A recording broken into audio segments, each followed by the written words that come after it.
দীর্ঘ ২ মাসের বিরতির পর আবারও সুন্দরবনে কাঁকড়া ধরার প্রস্তুতিতে ব্যস্ত সাতক্ষীরার শ্যামনগরের উপকূলের জেলেরা।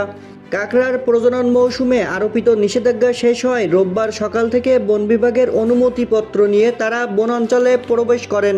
এতে স্বস্তি ফিরেছে জেলে পরিবারগুলোতে। প্রজনন ও জীববৈচিত্র্য রক্ষায় প্রতি বছরের মতো এবারও ২ মাস কাঁকড়া আহরণ বন্ধ ছিল। এ সময় অনেক জেলে পরিবারের চরম আর্থিক সংকটে পড়ে। কেউ বিকল্প কাজ খুঁজেছেন, কেউ বা ধার দেনা করে সংসার টেনেছেন। দীর্ঘদিন পাশ বন্ধ থাকায় মনে করেন আমরা তো দারিদ্র সীমার নিচে ছিলাম, উপকূলীয় মানুষ। পাশ পেয়েছি, আনন্দিত। সামনে ঈদ, আমরা ঈদ উৎসব পালন করব ইনশাল্লাহ। পাশ পেয়েছি। এই ২ মাস আমরা খুবই অসুবিধার ভিতরে ছিলাম, পরিবার নিয়ে আমাদের খুব কষ্ট হয়েছিল। নিষেধাজ্ঞার সময় দরিদ্র জেলেদের দুর্দশা বেড়ে যায়। সরকারি কোনো ভাতা না থাকায় অনেকেই মানবেতর জীবনযাপন করেছেন। নতুন মৌসুম শুরুর খবরে তাই উপকূল জুড়ে ফিরেছে কর্মচাঞ্চল্য।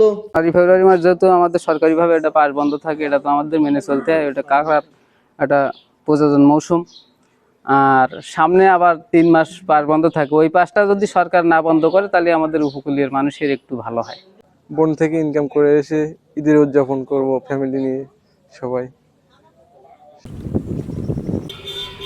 পশ্চিম সুন্দরবনের সাতক্ষীরা রেঞ্জ অফিস সূত্রে জানায়, বুড়িগোয়ালিনী কদমতলা কৈখালী ফরেস্ট স্টেশনের আওতায় ২,৯০০টি নৌকার অনুমতিপত্র রয়েছে।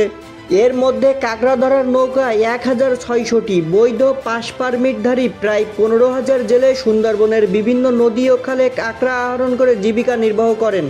তবে সব এলাকায় কাঁকড়া ধরা বৈধ নয়। পুষ্পকাঠি, মান্দারবাড়িয়া, হলদেবুনিয়া অভয়ারণ্য হিসেবে সংরক্ষিত।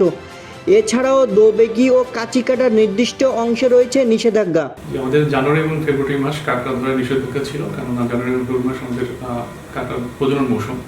তো সেই নিষেধাজ্ঞাটা গত রাত ১২টার সময় উঠে গিয়েছে। ১ মাস থেকে আমরা কাঁকড়ার পাস দেওয়া শুরু করেছি। আমার কাছে যে তথ্য আছে, সকাল ১১টা পর্যন্ত আমাদের প্রায় ২৩৫টি কাঁকড়ার পাস হয়েছে, এবং তারা আশা করছি যে তারা নৌকা নিয়ে সুন্দরবনে গিয়ে কাঁকড়া ধরার ব্যস্ত থাকবে। ২ মাসের অপেক্ষার পর আবারও সুন্দরবনের পথে শ্যামনগরের জেলেরা। জীবিকার টানে নদী খালে নামছে নৌকা, আর স্বস্তির হাসি ফিরেছে উপকূলের হাজারো পরিবারে।